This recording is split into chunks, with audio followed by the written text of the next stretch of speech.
زندگی میں دو نصیحتوں پر عمل کرنا۔ نمبر 1، نماز کبھی بھی من نہیں چھوڑنا، چاہے غم ہو یا خوشی ہو۔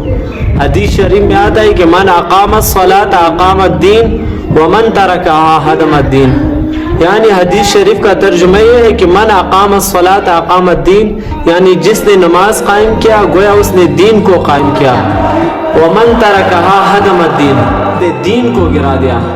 تو چاہے غم ہو یا خوشحالی ہو، ہمیں چاہیے کہ نماز کو اپنی وقت پر ادا کرے اور پڑھے۔ اور نمبر 2، اپنی نظر کی حفاظت کرنا، کیونکہ ساری گناہ کی بنیاد جڑ جو ہے یہ نظر ہے۔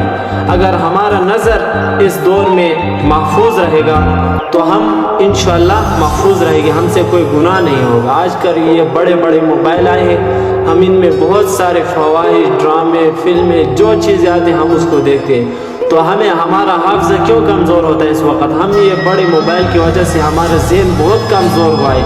تو ہمیں چاہیے کہ ہم اپنی نظر کی حفاظت کریں۔ تو ہمیں ان 2 باتوں پر عمل کرنے کی توفیق عطا فرمائے۔